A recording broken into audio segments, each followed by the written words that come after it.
Familiar yang mungkin pernah kita dengar sejak sekolah minggu hingga sekarang yang harusnya kita ingat gitu ya tentang pemberitaan Injil. Kita akan bacakan secara bergantian, Bapak Ibu, saya akan membacakan ayat yang genap, Bapak Ibu silakan bisa membantu saya, kita semua membaca ayat yang ganjil, demikian seterusnya sampai ayat yang ke-20.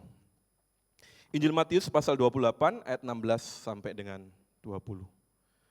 Kita tunggu sampai beberapa jemaat juga bisa menemukannya. Sudah, mari kita baca bersama-sama. Saya akan mulai terlebih dahulu ayat yang ke-16. Perintah untuk memberitakan Injil, dan ke-11 murid itu berkata ke Galilea, ke bukit yang telah ditunjukkan Yesus kepada mereka.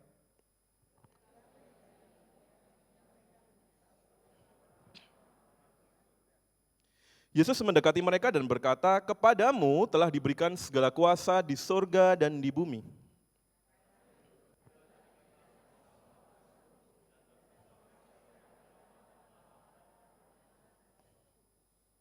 Dan ajarlah mereka melakukan segala sesuatu yang telah kuperintahkan kepadamu, dan ketahuilah aku menyertai kamu senantiasa sampai kepada akhir zaman. Saya berharap Alkitabnya bisa tetap dibuka, supaya ini menjadi dasar bagi perenungan kita pada pagi hari ini. Ya jemaat yang dikasihi Tuhan, suatu ketika saya diutus untuk mengunjungi salah satu jemaat. Saya selalu cerita kunjungan saya gitu ya, karena selalu mendapatkan hal-hal yang menarik. Saya diutus untuk pergi ke seorang oma, karena permintaan menantunya yang berharap oma ini atau mertuanya ini bisa dimenangkan bagi Tuhan. Karena notabene oma ini memang beragama Hindu dan asalnya dari Bali, gitu ya, Hindu yang totok, gitu ya, Hindu yang sangat kuat. Gitu ya. Saya diminta untuk visitasi, untuk melakukan sebuah katekisasi pribadi, tapi kemudian jemaat ini kasih pesan kepada saya, nanti kalau datang ke rumahnya jangan kaget ya Pak, kalau di sana panggilnya bukan Lose, panggilnya Pak. Jangan kaget ya Pak, duh kenapa Ibu saya tanya, nanti kalau dimarah-marahin ya wis diterima aja karena orangnya udah lanjut usia gitu ya, orangnya cerewet gitu ya, jadi seorang oma-oma yang cerewet gitu ya katakan. Tapi sabar aja Pak, nanti pasti bisa kok ngobrol sama oma tersebut. Keesokan harinya saya mengunjungi oma tersebut, saya temukan rumahnya sederhana dan rupanya oma ini dekat sekali rumahnya dengan orang tua saya gitu ya. Saya datang ke sana dan konon katanya oma ini hanya tinggal berdua dengan anak bungsunya, tetapi anak bungsunya ini selalu pergi, maksudnya bukan pergi meninggalkan rumah, bekerja, ada kesibukan gitu ya. Dan memang tidak banyak anggota keluarga yang mau tinggal dengan oma ini karena cerewetnya gitu ya. Itu kebanyakan mungkin dialami setiap dari kita gitu ya, terhadap orang tua gitu ya. Oma ini kadang ditinggalkan sendiri di rumah. Dan saya kemudian memberanikan diri, saya ketok pintu pagarnya gitu ya, saya ketok. Kemudian tiba-tiba muncul sosok oma yang badannya berperawakan galak gitu ya.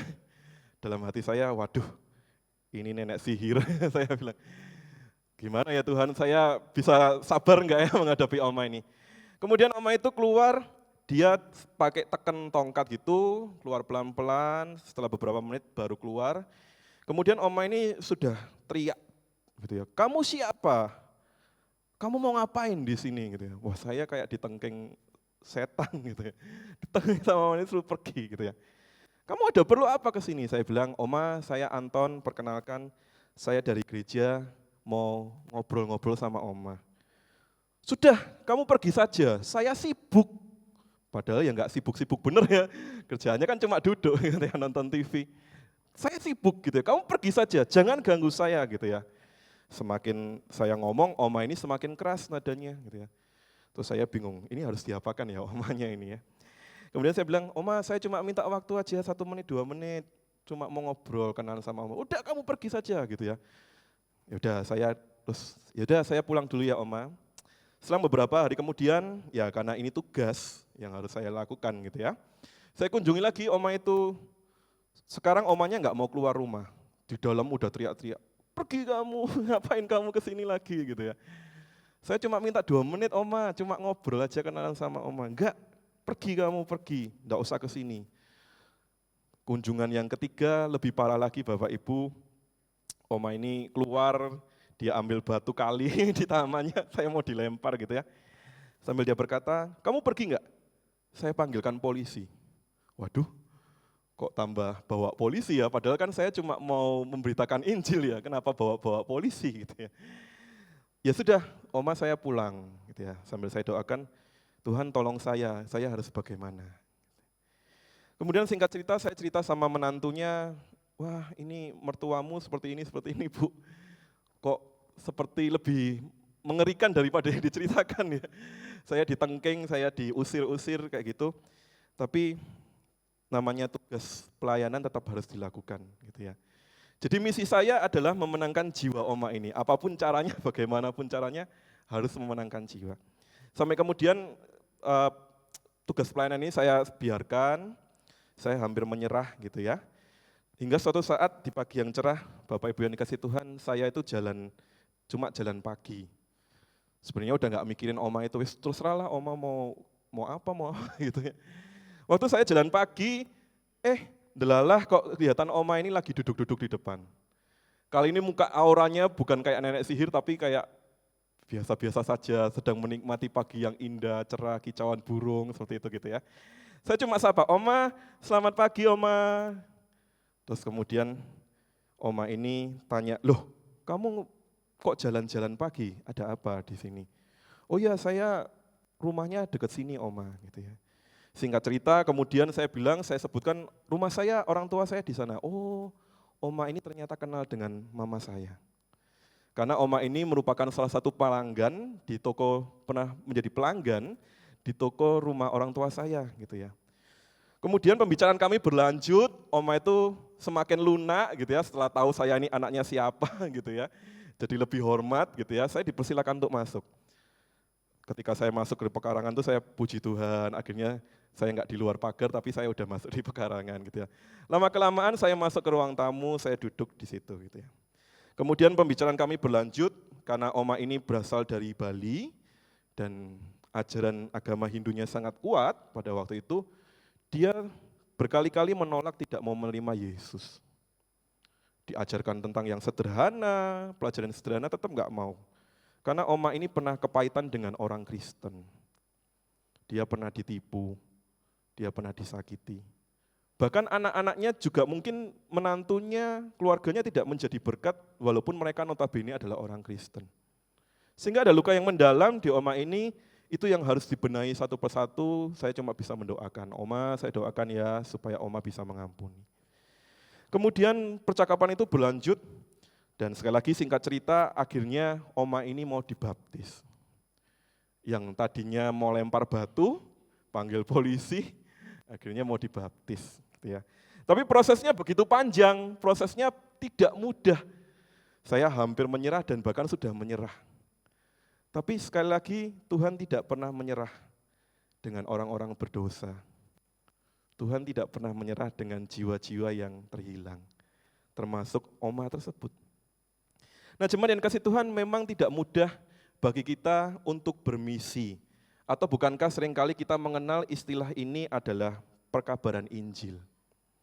Terkadang bermisi itu jalannya enggak mulus, penuh dengan air mata, perjuangan yang begitu berat. Respon yang kita harapkan mungkin tidak seindah apa yang kita harapkan. Ditolak, diludahi, dicaci maki, diusir, dipanggilkan polisi gitu ya.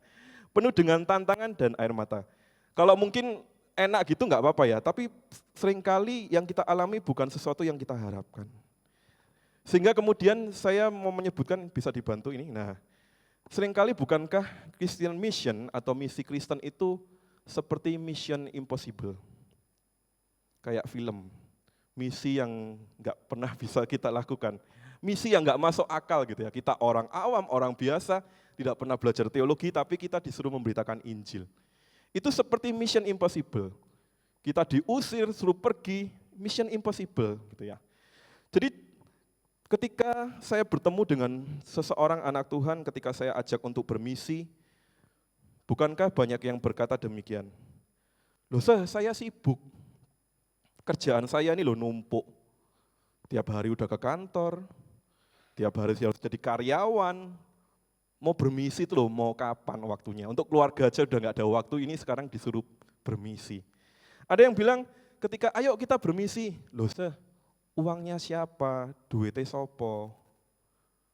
Bukankah kadang kalau pelayanan misi identik harus spare berapa juta untuk pergi, transportasi, akomodasi dan sebagainya. Duitnya sopo loh Bermisi itu butuh dana yang besar, nggak mungkin saya pergi bermisi. Saya tidak cakap memberitakan Injil loh, saya ngomong aja gemeteran, pegang mic aja gemeteran. Disuruh memberitakan Injil. Dan yang klasik, banyak orang yang berkata, saya masih banyak dosa, aku akeh dosa nih. Yang lain aja, yang lebih pantas untuk melakukan pelayanan misi.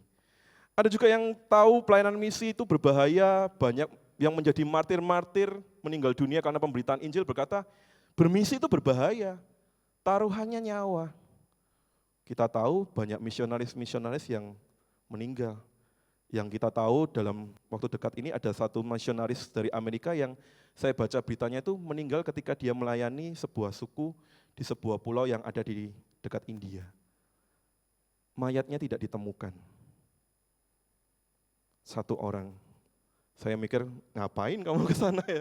Kalau hanya memberikan diri untuk mati. Tapi bukan itu permasalahannya, bermisi. Jadi tidak mungkin ketika kita diajak bermisi, tidak mungkin saya pergi bermisi. Kesibukan, dana dan sebagainya. Apalagi saya harus keluar kota, keluar negeri, dan juga ke pedalaman. Bukankah ketika diminta untuk ayo ikut pelayanan misi, ini kan sekarang tim Palangkaraya sedang ini ya, di pos PI Palangkaraya. Kemarin waktu persekutuan doa Rebo curhat gitu ya, sudah dibuka pendaftaran, tidak ada yang mendaftar, yang berangkat cuma 6 orang. Tidak menyalahkan jemaat, tetapi bisa jadi mungkin ketika kita mendengar istilah misi, yang ada di benak kita itu orientasinya hanya tempat, dana, dan kemampuan, dan fokus kita pada dosa. Jadi amanat agung itu seakan-akan jauh dari keseharian kita dan tidak mungkin dijangkau oleh orang-orang awam seperti kita. Yang berangkat itu wes hamba Tuhan aja, lose-losenya aja, majelis aja berangkat duluan, berani mati maju duluan gitu ya. Kita ini orang awam ketika diajak pelayanan misi nanti dulu, itu jauh dari keseharian kita. Bahkan tidak bisa dipungkiri Bapak Ibu yang kasih Tuhan, bukankah pelayanan misi itu hanya sekedar menjadi opsi atau pilihan pelayanan yang dapat kita lakukan. Loh pelayanan di gereja itu banyak, bisa jadi singer, jadi WL, pemusik, penerima tamu, kameramen di belakang gitu ya, bukan berarti meremehkan posisi-posisi itu, tapi sekali lagi, apakah pelayanan misi itu hanya sekedar opsi pelayanan yang bisa kita pilih? Nanti kita lihat gitu ya. Sebagian orang mengatakan, ya saya boleh milih kan, kalau saya nggak pergi misi ya saya pelayanan di gereja aja. Jadi pelayanan misi itu impossible, hanya sekedar menjadi pilihan pelayanan. Nah jemaat yang kasih Tuhan, bukankah sudah puluhan kali kita membaca perikop ini? Kadang saya ketika mempersiapkan ini saya bingung, saya mesti ngomong apa ya? Jemaat itu lebih pinter dari saya. Udah inget, apalagi ada lose-lose sekolah minggu di sini. Sudah sering ngajarkan anak-anak sekolah minggu ini.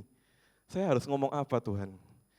Dari Matius pasal 28 ayat 19 sampai 20 dikatakan, karena itu pergilah, jadikanlah semua bangsa muridku dan baptislah mereka dalam nama Bapa dan Anak dan Roh Kudus. Dan ajarlah mereka melakukan segala sesuatu yang telah kuperintahkan kepadamu. Dan apa? Ketahuilah aku menyertai kamu senantiasa sampai kepada akhir zaman. Bagian ini kita kenal sebagai amanat agung dan kita tahu ini adalah perkataan Tuhan Yesus langsung. Berarti sesuatu hal yang sangat penting. Dan Bapak Ibu yang kasih Tuhan, kalau kita perhatikan gitu ya, dalam bagian ini, sesungguhnya kita bisa menemukan ada 4 kata kerja yang disebutkan dalam amanat agung. Yang pertama, jadikanlah muridku. Yang kedua, pergilah. Yang ketiga, baptislah. Yang keempat, ajarlah. Bisa diulang, yang pertama apa? Jadikanlah muridku. Yang kedua, pergilah. Yang ketiga, baptislah. Yang keempat, ajarlah. Dan dari keempat kata kerja ini, kalau kita perhatikan dalam perenungan saya, ada satu kata kerja utama, yaitu jadikanlah muridku. Jadi pusat amanat agung itu kata kerjanya pada frasa kalimat ini. Jadikanlah muridku. Dalam bahasa Yunani, bahasa aslinya menggunakan kata mateteusate. Ini kalau Bapak Ibu pintar bahasa, ini salah satu kata kerja imperatif. Sesuatu yang yang benar-benar penting harus dilakukan gitu ya. Apa implikasinya ketika dikatakan jadikanlah muridku? Menjadikan murid Tuhan Yesus itu kalau kita bawa dalam bahasa masa kini itu adalah kita diajak untuk memberitakan Injil. Dan seperti yang saya katakan, ini perintah langsung dari Tuhan Yesus yang harus dilakukan oleh murid-muridnya. Jadi apa artinya? Hukumnya wajib. Bukan hanya hamba Tuhan, majelis. Setiap murid itu harus memberitakan Injil. Memberitakan Injil atau jadikanlah muridku dalam kata kerja imperatif ini, itu sifatnya adalah perintah, bukan undangan. Kalau Bapak Ibu diundang ke kawinan, wes aku gak usah datang wes. Lagi males, lagi mager di rumah, ya boleh datang, boleh tidak datang. Itu undangan. Tetapi kata kerja ini dalam bahasa aslinya mengatakan ini perintah Yesus langsung. Perintah ya harus dilakukan, wajib, gak bisa ditawar. Siapapun kita. Selama kita menjadi murid Kristus, ini wajib untuk dilakukan, hukumnya wajib. Tapi sebelum menjadikan murid Kristus, Bapak Ibu yang kasih Tuhan, langkah pertama yang harus kita lakukan adalah pastikan bahwa diri kita sudah menjadi murid. Artinya apa? Sudahkah kita sungguh-sungguh menjadikan Yesus Kristus itu sebagai Tuhan dan satu-satunya juru selamat di dalam kehidupan kita? Pertanyaan sederhananya, sudahkah yang ada di tempat ini yakin kalau nanti meninggal dunia akan masuk ke dalam surga? Di KU1 tadi saya sharing, dalam persekutuan pemuda beberapa waktu yang lalu di hari Jumat, saya menyempatkan tanya ini, saya mau tahu anak-anak pemuda remaja itu sudah menerima Injil atau enggak gitu ya. Saya tanya, kalian yakin enggak kalau setelah meninggal dunia ke surga? 30% Bapak Ibu menjawab, saya tidak yakin loh. Jangan-jangan 30% juga ditemukan di antara kita. Kehadiran di gereja tidak menjamin kita sungguh-sungguh menjadi murid Kristus. Fisik boleh hadir, tetapi mungkin pikiran hati ada di mana kita tidak ada yang tahu. Jangan sampai kita seperti 30% itu Bapak Ibu. Namun Tuhan Yesus sendiri dalam Yohanes pasal 14 ayat yang 6 bukankah berkata, akulah jalan dan kebenaran dan hidup, tidak ada seorang pun datang kepada Bapa kalau tidak melalui aku. Banyak dari teman-teman pemuda remaja itu mengatakan, mengapa mereka tidak percaya bahwa setelah meninggal dunia mereka ke surga. Bukan beberapa sih, semuanya ngomong, ya karena dosa saya masih banyak. Dosaku lo akeh, masuk surga. Bombohan dosa, nggak tahu masuk surga atau enggak. Tapi Bapak Ibu, bukankah selama kita di dunia ini, kita sangat rentan dengan dosa? Yang membedakan kita apa setelah menjadi murid dan sebelum menjadi murid? Sebelum menjadi murid, ketika kita melakukan dosa, kita menikmatinya. Dosa kok enak ya? Tetapi setelah menjadi murid, kita mempunyai paradigma yang baru. Dosa itu menjijikkan bagi Tuhan, dosa itu menyakiti hati Tuhan. Pertanyaannya, kita bisa jatuh dalam dosa tidak? Sangat bisa. Tetapi bedanya apa? Orang yang sudah percaya Kristus, dimenangkan dalam Kristus, ketika jatuh dalam dosa, bukannya semakin menikmati, tapi ada rasa bersalah. Kalau masih ada rasa bersalah, bersyukurlah. Ada gelisah itu bersyukurlah. Itu Tuhan masih sayang sama kita Bapak Ibu. Berdosa masih bisa berdosa, tetapi ketika kita percaya Yesus, menerima jalan keselamatan itu, nanti di hadapan Bapa di surga kita akan dibenarkan. Dikatakan dia sudah percaya kepada aku, Kristus. Maka dia dibenarkan dan diselamatkan. Jadi melalui Tuhan Yesus kita bisa memperoleh hidup yang kekal. Jadikanlah muridku, sekali lagi itu adalah perintah di dalam kehidupan kita. Dan yang kedua yang tidak kalah pentingnya adalah kata kerja pergilah. Kalau Bapak Ibu disuruh pergilah, apa yang ada di benak Bapak Ibu? Kemana ya Lose ya? Kalau sekarang tim Palangkaraya, tahun depan ke Palangkaraya, nanti kita pergi ke Bromo, atau mungkin ke luar negeri, ke Nepal, ke Bhutan, kemana, ke Amerika gitu ya. Bukankah seringkali konotasi ketika dikatakan pergilah, pertanyaannya kita mau pergi kemana? Jadi orientasinya itu orientasi tempat, mungkin orientasi biaya, mungkin orientasi lain-lainnya gitu ya. Seringkali itu yang membuat kita bukankah amanat agung atau pemberitaan Injil itu jauh dari kehidupan sehari-hari. Kalau diajak pelayanan misi, nanti dulu loh tempatnya di mana dulu. Saya siap atau belum gitu ya. Orientasinya bukan lagi semangat untuk memberitakan Injil, tetapi orientasinya sudah tempatnya di mana dan sebagainya. Dan itulah yang sekali lagi membuat pemberitaan Injil itu bukankah sangat jauh dari kehidupan kita sehari-hari. Nah, namun pada pagi hari ini Bapak Ibu, saya ingin mengajak kita memaknai kata kerja pergilah ini dengan perspektif yang berbeda. Memang secara penerjemahan bisa banyak penerjemahan. Ada beberapa yang menerjemahkan kalau pergi ya pergilah ke sebuah tempat, memberitakan Injil, bisa ke pedalaman, pergilah ke pedalaman. Gitu ya. Tetapi pergilah di sini dari kata poreoteutes, itu kata kerja yang sifatnya temporal. Jadi artinya apa? Bisa diartikan juga ketika kita berpergian. Ketika kita berpergian. Jadi pergi itu melekat dalam keseharian kita. Bukan pergi yang harus di planning jauh-jauh hari, tetapi ketika kita berpergian. Jadi artinya apa? Perkenalkanlah Kristus, jadikan murid Kristus ketika kita berpergian. Ketika kita ada di pasar, ketika kita ada di kantor, ketika kita lagi jalan-jalan di perumahan kayak tadi saya ya. Dapat undian berhadiah bisa memenangkan jiwanya Oma, saya cuma jalan pagi. Dan itu dipakai Tuhan untuk memenangkan jiwa, memperkenalkan Kristus. Ketika berpergian, melekat dengan keseharian kita. Lalu kemudian nanti setelah dari tempat ini, setelah ibadah kedua, tanya saya, berarti kita nggak usah jauh-jauh ke pedalaman ya, di dalam gereja aja ya gitu ya pelayanannya. Ngapain itu yang tim misi jauh-jauh ke Palangkaraya?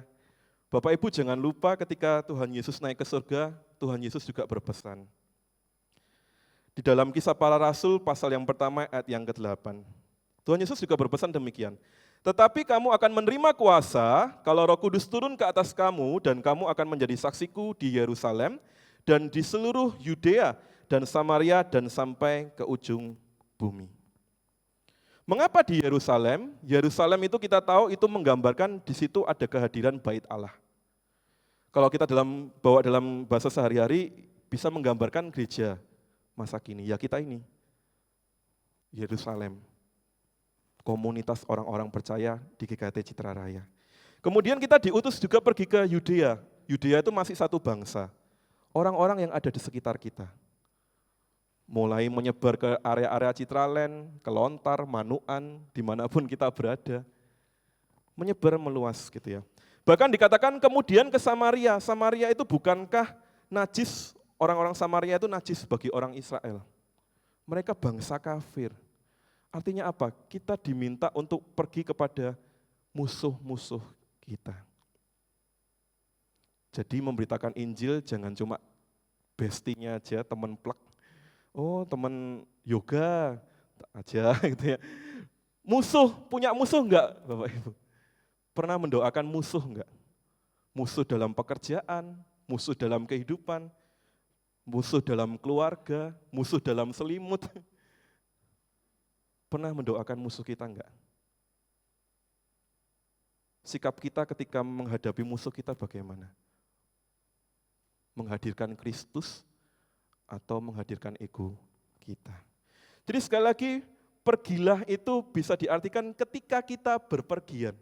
Amanat agung itu melekat dalam keseharian kita, bukan justru jauh dari keseharian kita. Dan dua kata kerja lainnya Bapak Ibu di sini dikatakan ada baptislah dan juga apa? Yang keempat, ajarlah. Baptislah dan ajarlah ini kata kerja yang bisa dikatakan kata kerja yang berarti dengan tujuan atau with purpose. Dengan tujuan, baptislah, baptiso, kemudian ajarlah dari kata didaskauntes gitu ya. Dengan tujuan agar mereka yang dijadikan murid itu mereka nantinya akan dibaptiskan dan dengan tujuan mereka akan diajarkan kebenaran firman Tuhan. Jadi secara sederhana kalau saya boleh rangkai keempat kata kerja ini Bapak Ibu, saya izinkan saya untuk membahasakan dalam keseharian kita, jadikanlah mereka murid Yesus ketika kita berpergian. Jadi udah nggak ada alasan tidak memberitakan Injil, nggak ada waktu, nggak ada dana. Apapun yang bisa kita lakukan ketika berpergian, beritakanlah Injil. Sampai apa? Sampai mereka jiwa baru itu mereka dibaptiskan, mereka menjadi percaya, dan sampai diajarkan kebenaran firman Tuhan. Artinya apa? Membawa jiwa baru itu bukan berarti aku ajak temanku ke gereja, ya wes tak serahno ke hamba Tuhan, majelis tak tinggal ya, wes urusan. Dididik, di apa? Itu tanggung jawab setiap dari kita yang membawa jiwa baru. Tetap harus dibina, didampingi sampai dibaptiskan, bahkan sampai dalam pergumulan kehidupan sehari-hari tetap harus kita dampingi. Jadi nggak cuma ditinggalkan, ini tugasnya hamba Tuhan, majelis, loso-loso sekolah minggu, wes terserah gitu ya. Jadikanlah dengan tujuan itu Bapak Ibu.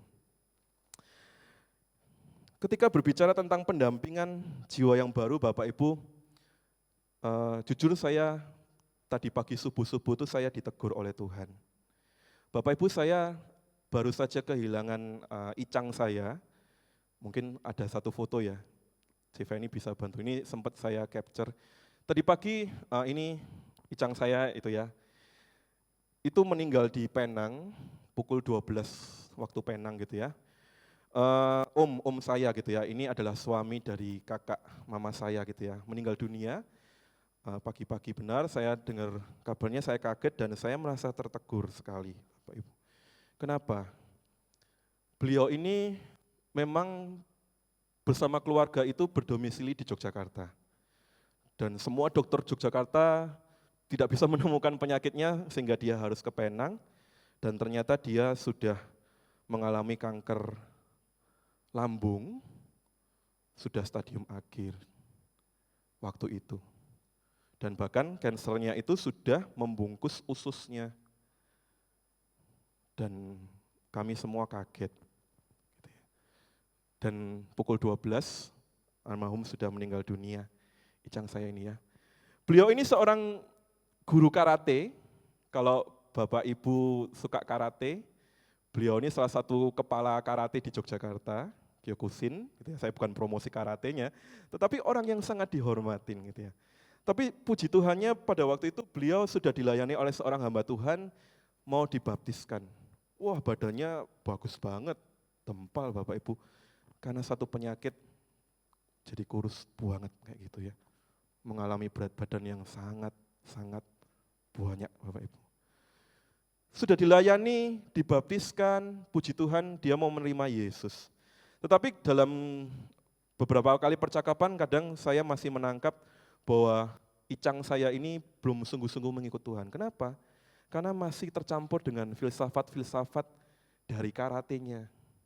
Ajaran-ajaran karate dari Jepang ya, benar ya. Filsafat-filsafat ajaran Shinto itu masih masuk dicampur-campur gitu ya. Saya pernah, sebenarnya jujur saya pernah dalam hati itu janji sama Tuhan. Tuhan, suatu saat saya mau cuti ke Jogja, saya mau ngobrol sama icang saya. Walaupun sudah dibaptiskan, saya masih mau ngobrol sama icang saya. Tapi ya sekali lagi almarhum ini mungkin saking pinternya ya, lebih pintar dari saya. Filsafatnya lebih jago, gini-gini. Saya masih belajaran waktu itu gitu ya. Saya nunggu ilmu saya kuat dulu. Tuhan, saya belajar tentang ajaran Sinto, filsafat itu saya baru ngobrol gitu. Tapi itu saya tunda-tunda, Bapak Ibu.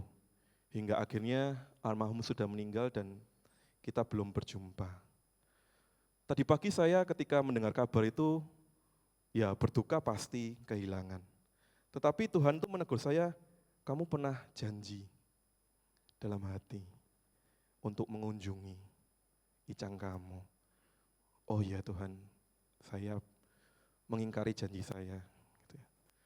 Kami belum pernah berjumpa. Tidak ada pendampingan jiwa yang baru.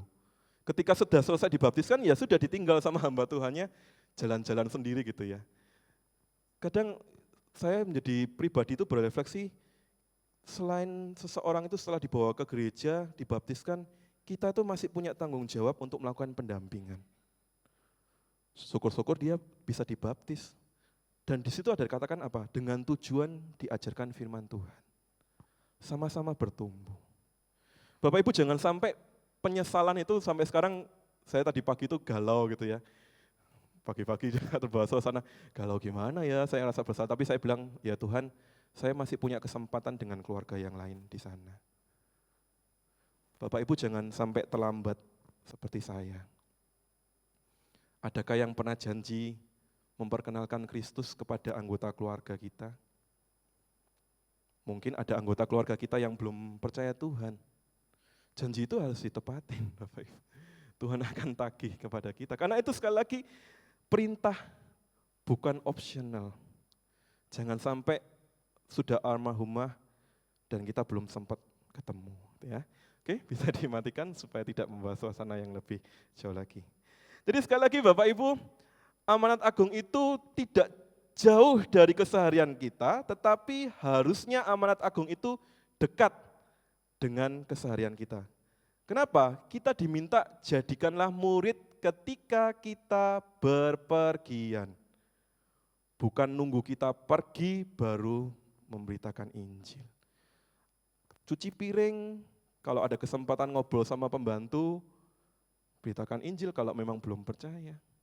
Ketemu sama satpam, karyawan, semuanya beritakan Injil, perkenalkan Kristus sesuai dengan kapasitas kemampuan kita dan pertolongan dari Roh Kudus. Kita harus bawa pemberitaan Injil itu dalam keseharian kita. Ya, mungkin Bapak Ibu kita perlu belajar, ini harusnya udah membawa. Nah, ini. Sebelum videonya ya. Bapak Ibu tahu ini ya. Ini Mama Cetar. Ini beberapa kalau tahu ya Mama Cetar ya, yang asalnya dari Semarang. Beberapa saya lihat jemaat ada yang pernah berfoto gitu. Kita perlu belajar dari keluarga ini Bapak Ibu. Mama Cetar itu yang punya gelung rambutnya sanggul ini ya, paling tinggi itu ya, Bapak Ibu ya. Dikenal cerewet, ini. Tapi kalau kita ngikutin semua vlog dari keluarganya, kita bisa belajar banyak hal tentang nilai-nilai Kristen. Mungkin bagi yang belum kenal Mama Cetar, tak tunjukin videonya aja ya, tak kasih ininya ya, spill 2 video. Ceva ini bisa bantu ini, yang video pertama. Panggilan membawa perpecahan. Mama masak apa, Ma? Mama masak apa? Aku mau makan, aku lapar lagi. Ngomong apa? Orang tua ngasih jeneng api-api, metune kowe aku. Nggak sopan, kuliah semua. Tapi hasilnya kayak gitu. Ling maling. Ngawur siji. Nggak sopan. Sosone Cari mbek mama perkara kok ngono dia. kowe iki. Wis. Ki ya padha kowe. Ngundang cicit kowe. Bela mama. Ya bela tapi bahasane kowe sama aja. Tunggu untuk tutup itu Bela jenenge. mama. Kuliah sampai Surabaya hasilnya kowe terus. Syukur. Panggilan. Oke, video yang kedua, ini terkenal cerewet. Masa ya, kamu itu orang tua.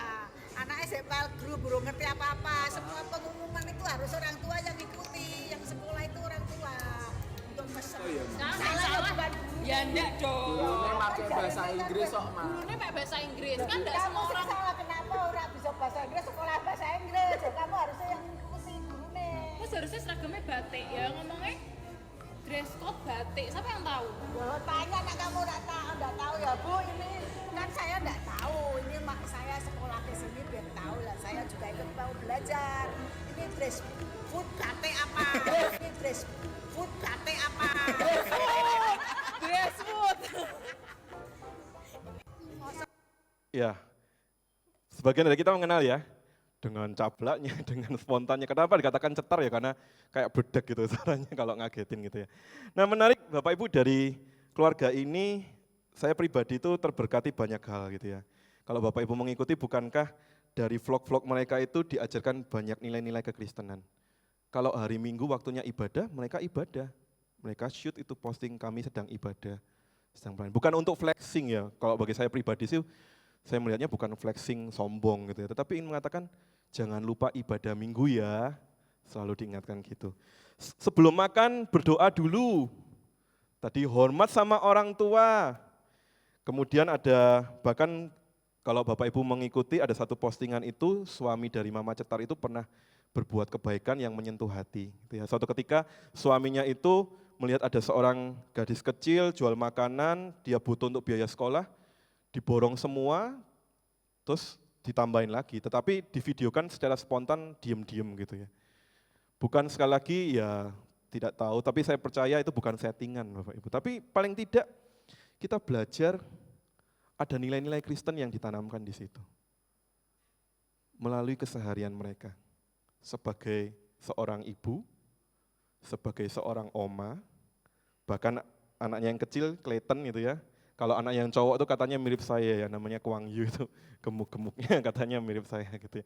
Sama, hampir semua vlognya itu, kalau Bapak itu perhatikan, ya ayo kita berdoa dulu sebelum kita makan, dan sebagainya gitu ya.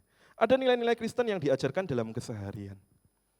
Itulah yang ingin saya katakan menjadikan murid dalam keseharian. Sekali lagi amanat agung itu tidak jauh dari kehidupan sehari-hari kita. Jadikanlah murid Kristus ketika kita berpergian. Sampai apa? Sampai mereka dibaptiskan dan diajarkan kebenaran firman Tuhan. Tidak usah pusing dulu masalah mau ke pedalaman dan sebagainya, itu nanti anugerah tersendiri Bapak Ibu, kalau kita diizinkan. Tapi mulailah dari hobi, dari posisi kita sebagai orang tua, ibu rumah tangga, dan sebagainya. Jadi jemaat yang kasih Tuhan, gereja yang bermisi, bagi saya pribadi bukan gereja yang berjuang keras untuk memindahkan anggota jemaat gereja lain yang sedang mengalami kekeringan rohani untuk menjadi anggota gereja kita. Misi kita itu bukan memenuhi gereja ini dengan memindahkan anggota jemaat gereja lain dipindahkan tumplek-bek di sini. Itu bukan gereja yang bermisi. Kita pakai marketing sebagian hebatnya, cuma mindahin populasi gitu ya. Namun gereja yang bermisi itu justru gereja yang rindu mencari jiwa-jiwa yang baru. Ada yang bilang sama saya, loh jiwa-jiwa kita ada yang curi, ya tetap kita layani, tapi kita jangan lupa kita cari jiwa baru. Semangatnya itu bukan tarik-tarikan ayo ke sini ke sana. Kamu tak kasih berapa ya supaya ke sini, kamu ke sana ya enggak. Ya wes, kalau sudah dilayani bertumbuh ya puji Tuhan. Fokus kita carilah jiwa baru. Bukan berarti yang lama enggak dilayani ya. Tetap kita layani sejauh apa yang bisa kita lakukan bersama dengan Tuhan. Tetapi fokuslah cari jiwa yang baru, yang belum mengenal Kristus sampai mereka menjadi murid, sampai mereka dibaptiskan, sampai mereka bertumbuh dalam pengajaran firman Tuhan. Gereja yang bermisi adalah gereja yang juga mau berjejaring dengan gereja-gereja lain atau para church, lembaga-lembaga kekristenan lainnya. Untuk apa? Memberikan dukungan pelayanan. Gereja-gereja sahabat bukan berarti semakin kita ajakin jemaatnya ke kita, kita support mereka. Kalian juga harus bertumbuh. Toh mereka juga sudah jadi murid kok. Porsi kita mereka sudah dibaptis. Porsi kita adalah di pengajaran. Dibenerin. Kamu udah lama gak ke gerejamu toh? Ayo datang ke gerejamu, kembali beribadah. Bagi saya pribadi, semangat misi yang benar itu seperti itu. Bukan, jadi misi itu cari jiwa baru, bukan memindahkan jiwa ke tempat satu ke tempat yang lain, Bapak Ibu. Supaya apa? Ada kerinduan untuk memperkenalkan Kristus ketika berpergian. Jadi apa yang bisa kita lakukan setelah kita pulang? Mulailah dari hal-hal yang sederhana. Apakah ada di antara kita saudara kerabat yang belum percaya? Mertua kita mungkin, menantu kita. Ada yang juga mengeluhkan punya cucu, cucunya malah jadi ateis. Mulailah dari hal-hal yang sederhana. Tante-tante kita, saudara-saudara kita sudah percaya sungguh-sungguh enggak? Itu yang harus kita kejar. Jangan sampai terlambat. Seperti saya tidak mendampingi icang saya gitu ya, yang sudah dipanggil Tuhan terlebih dahulu. Mulailah dari pekerjaan kita, dalam keseharian kita. Ketika kita memperlakukan pembantu ART kita, karyawan kita, satpam kita, siapapun, tukang sapu jalan dan sebagainya, kita bisa melakukan itu untuk menjadikan murid. Perkenalkan Kristus, sisanya adalah karya dari Roh Kudus yang memenangkan jiwa. Tugas kita, jadikanlah murid. Ketika kita berpergian, sampai mereka dibaptiskan dan diajarkan kebenaran firman Tuhan. Amin Bapak Ibu? Ya kalau amin berarti harus dilakukan ya, karena ini bukan saya yang memerintahkan, tapi Tuhan yang memerintahkan. Saya juga belajar untuk memberitakan Injil. Tahun ini masih banyak target saya harus memenangkan berapa jiwa. Bapak Ibu silakan juga punya target. Bulan misi boleh berakhir, tapi semangat misi jangan berakhir, Bapak Ibu. Oleh karena itu, mari saya ajak kita bangkit berdiri. Sebuah pujian yang mengingatkan kita, senantiasa hidupmu adalah kitab terbuka, dibaca oleh sesamamu. Apakah tiap pembacanya melihat Yesus dalammu? Kita pujikan pujian ini.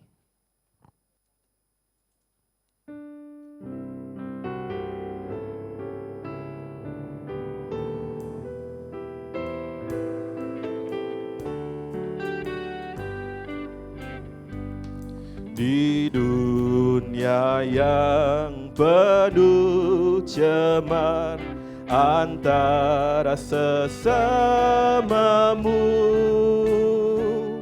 hiduplah saleh dan benar, nyatakan Yesus dalammu. Nyatakan Yesus dalammu, nyatakan Yesus dalammu,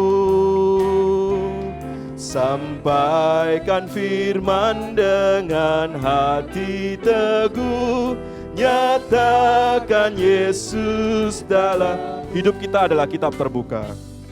Hidupmu kitab terbuka, dibaca sesamamu.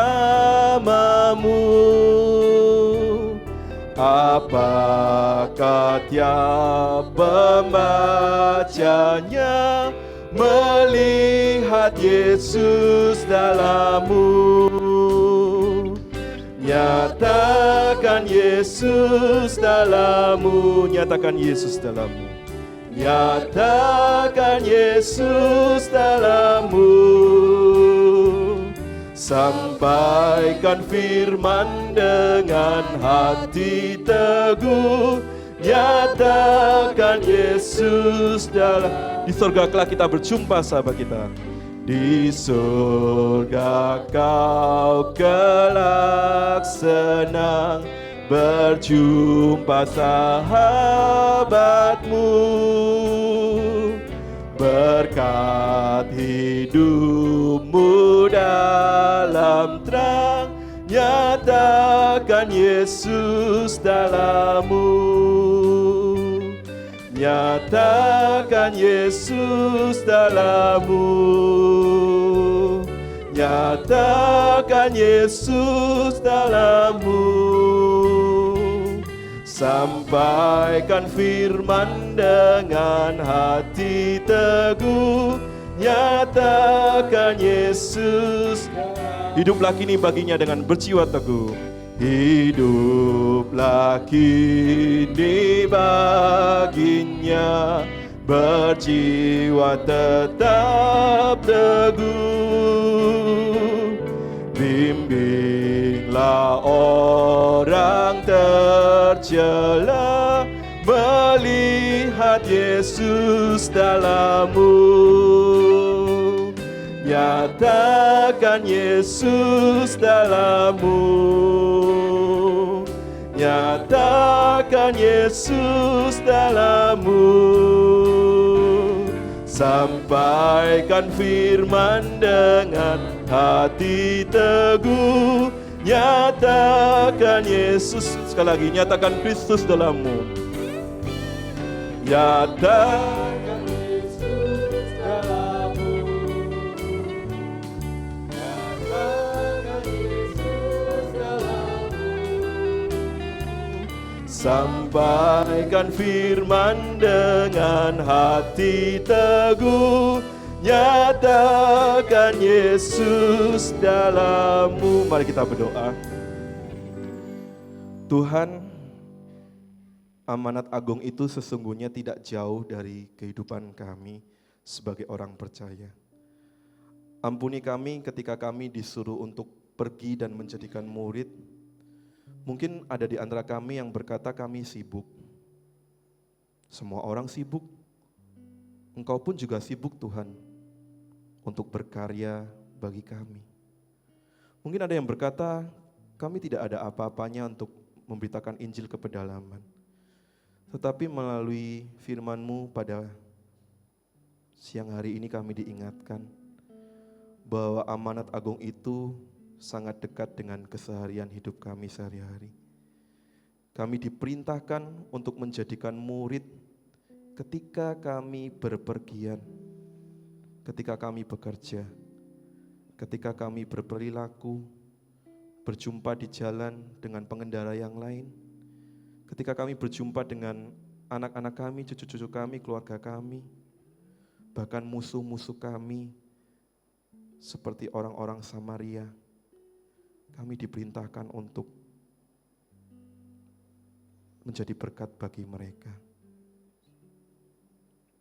Kami diperintahkan untuk memberikan pengampunan, supaya mereka bisa melihat Kristus dalam kehidupan kami.